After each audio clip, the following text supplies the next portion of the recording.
ಎಲ್ರಿಗೂ ನಮಸ್ಕಾರ. ನಾನು ಡಾಕ್ಟರ್ ಅರ್ಪಿತಾ ಲೋಕೇಶ್. ನಾನು ನಿಮ್ಮ ಆಯುರ್ವೇದ ವೈದ್ಯೆ. ನೀವಿವತ್ತು ಊಟ ಮಾಡಿದ್ರು ಹೇಗೆ ಮಾಡಿದ್ರಿ? ಫೋನ್ ನೋಡಿಕೊಂಡು ಅಥವಾ ಗಡಿಬಿಡಿಲಿ 5 ನಿಮಿಷದಲ್ಲಿ ಅಥವಾ ಕೆಲಸದ ಒತ್ತಡದಲ್ಲಿ ಊಟನೇ ಮಾಡಿಲ್ವಾ? ನಾವು ಏನು ಊಟ ಮಾಡ್ತೀವಿ ಅನ್ನೋದು ಎಷ್ಟು ಮುಖ್ಯನೋ ಹೇಗೆ ಊಟ ಮಾಡ್ತೀವಿ ಅನ್ನೋದು ಕೂಡ ಅಷ್ಟೇ ಮುಖ್ಯ. ನಾನು ಈ ವಿಡಿಯೋದಲ್ಲಿ ಆಯುರ್ವೇದದಲ್ಲಿ ಹೇಳಿರುವಂತಹ ಅತ್ಯಂತ ಮುಖ್ಯವಾದ ಟಾಪಿಕ್ ನಮ್ಮ ಆಹಾರ ವಿಧಾನ. ಅಂದರೆ ನಾವು ಆಹಾರವನ್ನು ಸೇವನೆ ಮಾಡಬೇಕಾದ್ರೆ ಪಾಲಿಸಬೇಕಾದಂಥ ನಿಯಮಗಳ ಕುರಿತಾಗಿ ಮಾತನಾಡ್ತೀನಿ. ನಾವು ಯಾವೆಲ್ಲ ನಿಯಮಗಳನ್ನ ಪಾಲಿಸಬೇಕು ಮತ್ತು ಈಗಿನ ಜೀವನ ಶೈಲಿಯಲ್ಲಿ ನಮಗೆ ಎದುರಾಗೋ ಸವಾಲುಗಳೇನು, ಇದರ ಕುರಿತಾಗಿ ಚರ್ಚಿಸೋಣ.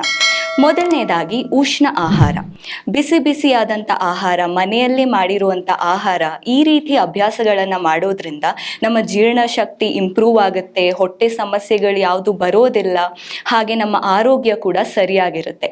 ಬಟ್ ನಾವೇನು ಮಾಡ್ತೀವಿ, ಫ್ರಿಡ್ಜಿಂದ ತೆಗೆದ ತಕ್ಷಣ ಊಟವನ್ನು ಮಾಡ್ತೀವಿ ಅಥವಾ ಬೇಕು ಅಂತಾನೆ ಆಹಾರವನ್ನು ತಣ್ಣಗಾಗಿಸಿ ಆಮೇಲೆ ಊಟ ಮಾಡ್ತೀವಿ. ಈ ರೀತಿ ಮಾಡೋದು ಸರಿಯಾಗಿರೋದಿಲ್ಲ. ಎರಡನೇದು ಸ್ನಿಗ್ಧ ಆಹಾರ ಸೇವನೆ. ನಮ್ಮ ಆಹಾರದಲ್ಲಿ ತುಪ್ಪ ಅಥವಾ ಎಣ್ಣೆ ಇರುವ ಅಂಶಗಳ ಪದಾರ್ಥಗಳನ್ನು ಸೇವಿಸೋದು ತುಂಬಾನೇ ಮುಖ್ಯ. ಇದು ನಮ್ಮ ಸಂಧಿಗಳು, ಜಾಯಿಂಟ್ ಫ್ಲೆಕ್ಸಿಬಿಲಿಟಿ, ಸಂಧಿಗಳ ಆರೋಗ್ಯಕ್ಕೆ ತುಂಬಾನೇ ಮುಖ್ಯ.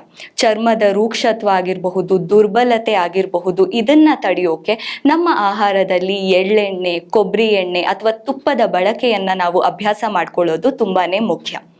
ಮೂರನೆಯದ್ದು ತುಂಬ ಮುಖ್ಯವಾಗಿರೋದು, ಹಿಂದಿನ ಆಹಾರ ಜೀರ್ಣ ಆಗದೇನೆ ನಾವು ಮತ್ತೆ ಆಹಾರವನ್ನು ಸೇವಿಸೋದು. ಸಮಯ ನೋಡಿ ಊಟ ಮಾಡೋದು, ಸಮಯ ಆಗಿದೆ ಹಸಿವಿಲ್ಲ ಅಂದರೂ ಸಹ ಊಟ ಮಾಡೋದು, ಇದು ತುಂಬಾ ತಪ್ಪು. ನಾವು ಏನು ಮಾಡಬೇಕು ಈ ರೀತಿ ಸಮಸ್ಯೆಯನ್ನು ತಡೆಗಟ್ಟಕ್ಕೆ?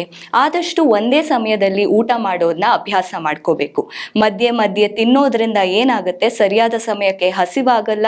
ಹಾಗೆ ತಿನ್ನಬಾರ್ದಾಗಿರೋ ಸಮಯದಲ್ಲಿ ಅಂದರೆ ಮಧ್ಯರಾತ್ರಿ ಎದ್ದು ಹಸಿವಾಗೋದು, ಕ್ರೇವಿಂಗ್ಸ್ ಶುರುವಾಗೋದು, ಈ ರೀತಿ ಅಭ್ಯಾಸಗಳು ಶುರುವಾಗ್ತಾ ಹೋಗುತ್ತೆ. ಸೊ ಆದಷ್ಟು ಸರಿಯಾದ ಸಮಯದಲ್ಲಿ ಹಸಿವಿದ್ದಾಗ ಮಾತ್ರ ಊಟವನ್ನು ಮಾಡೋದು ತುಂಬಾನೇ ಮುಖ್ಯ. ಮತ್ತೆ ನಾಲ್ಕನೆಯದ್ದು ಆಹಾರದ ಪ್ರಮಾಣ. ನಾವು ನಮ್ಮ ಹೊಟ್ಟೆಯನ್ನು 3 ಭಾಗಕ್ಕೆ ಡಿವೈಡ್ ಮಾಡಬೇಕು. ಒಂದು ಭಾಗ ಆಹಾರಕ್ಕೆ, ಇನ್ನೊಂದು ಭಾಗ ದ್ರವ್ಯಕ್ಕೆ, ಮತ್ತು ಇನ್ನೊಂದು ಭಾಗವನ್ನು ಖಾಲಿ ಬಿಡಬೇಕು. ಹೊಟ್ಟೆ ತುಂಬ ಊಟ ಮಾಡೋದು ಅನ್ನೋದು ಮಾತಿಗಷ್ಟೇ ಚಂದ, ಬಟ್ ಆರೋಗ್ಯಕ್ಕೆ ನೀವು ನಿಮ್ಮ ಹೊಟ್ಟೆಯಲ್ಲಿ ಸ್ವಲ್ಪ ಸ್ಪೇಸ್ ಕೊಡಬೇಕು, ಜಲಕ್ಕೆ ಮತ್ತು ಫ್ರೀ ಆಗಿರೋದಕ್ಕೆ ಮತ್ತು ಆಹಾರಕ್ಕೆ.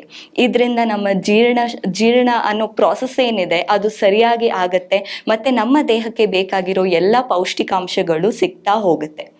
ಇನ್ನೊಂದು, ವಿರುದ್ಧ ಆಹಾರಗಳನ್ನು ನಾವು ತಗೊಳ್ಳೋದನ್ನ ನಿಲ್ಲಿಸಬೇಕು. ಇದ್ರ ಕುರಿತಾಗಿ ನಾನು ಇನ್ನೊಂದು ವಿಡಿಯೋದಲ್ಲಿ ನಿಮಗೆ ತಿಳಿಸಿದ್ದೀನಿ.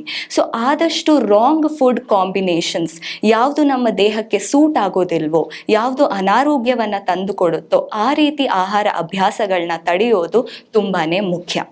ಇನ್ನೊಂದು, ಸರಿಯಾದ ಜಾಗದಲ್ಲಿ, ಶಾಂತವಾಗಿರೋ ಜಾಗದಲ್ಲಿ ಏಕಾಗ್ರತೆಯಿಂದ ಊಟ ಮಾಡೋದು ಕೂಡ ತುಂಬಾನೇ ಮುಖ್ಯ. ಹಾಗೆ ತುಂಬ ಅತಿಯಾಗಿ ವೇಗವಾಗಿಯೂ ಅಲ್ಲದೆ ತುಂಬ ನಿಧಾನವಾಗಿಯೂ ಅಲ್ಲದೆ ಸರಿಯಾದ ರೀತಿಯಲ್ಲಿ ಆಹಾರವನ್ನು ಸೇವನೆ ಮಾಡೋದು ತುಂಬ ಮುಖ್ಯ. TV ನೋಡಿಕೊಂಡು ಅಥವಾ ಮೊಬೈಲ್ ನೋಡಿಕೊಂಡು ನಗ್ತಾ ಮಾತಾಡ್ತಾ ಊಟ ಮಾಡೋದ್ರಿಂದ ಆ ಆಹಾರದ ರುಚಿ ಕೂಡ ನಮಗೆ ಸಿಗೋದಿಲ್ಲ. ಹಾಗೆ ಅದೇ ಆಹಾರ ಯಾವುದಾದ್ರೂ ರಾಂಗ್ ಪ್ಯಾಸೇಜ್ಗೆ ಹೋಗಿ ಚೋಕಿಂಗ್ ಆಗುವಂತಹ, ನೆತ್ತಿಗೇರುವಂತಹ ಸಾಧ್ಯತೆಗಳು ಜಾಸ್ತಿ. ಸೊ ಆದಷ್ಟು ಏಕಾಗ್ರತೆಯಿಂದ ನಮ್ಮ ಆಹಾರದ ಮೇಲೆ ನಾವು ಕೃತಜ್ಞತೆಯನ್ನು ತೋರಿಸಿ ಅದನ್ನು ಸೇವಿಸೋದು ತುಂಬಾನೇ ಮುಖ್ಯ. ಹಾಗೆ ಆತ್ಮ ಪರಿಶೀಲನೆಯೊಂದಿಗೆ ಊಟ ಮಾಡೋದು ತುಂಬಾನೇ ಮುಖ್ಯ. ನನಗೆ ಈ ಆಹಾರ ಬೇಕಾ, ಇದು ನನ್ನ ದೇಹಕ್ಕೆ ಪೌಷ್ಟಿಕಾಂಶವಾಗಿ ಇದೆಯಾ, ಅಥವಾ ಇದು ಜಸ್ಟ್ ಒಂದು ಎಮೋಷ್ನಲ್ ಹಂಗರ, ಒತ್ತಡವನ್ನು ನಾನು ತಡೆಯೋಕೆ ನಾನು ತಿಂತಿದ್ದೀನ, ಅಥವಾ ನಿಜವಾಗ್ಲೂ ಹಸಿವಾಗಿ ನಾನು ಇದನ್ನು ತಿಂತಿದ್ದೀನ, ಈ ರೀತಿಯಾದಂತಹ ಒಂದು ಸೆಲ್ಫ್ ಕ್ವೆಶನಿಂಗ್ ಮಾಡ್ಕೊಳ್ಳೋದು ಊಟವನ್ನು ಸೇವಿಸೋಕ್ಕೂ ಮುಂಚೆ ತುಂಬಾ ಮುಖ್ಯ.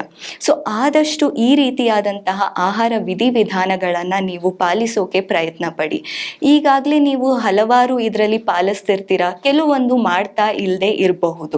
ಸೊ ಆದಷ್ಟು ಈ ವಿಧಾನಗಳನ್ನು ನಿಮ್ಮ ಜೀವನ ಶೈಲಿಯಲ್ಲಿ ನೀವು ಆಹಾರ ಸೇವನೆ ಮಾಡೋ ರೀತಿಯಲ್ಲಿ ಅಳವಡಿಸ್ಕೊಳ್ಳಿ ಅಂತ ಹೇಳ್ತಾ ಮುಂದಿನ ಸಂಚಿಕೆಯಲ್ಲಿ ಭೇಟಿಯಾಗೋಣ.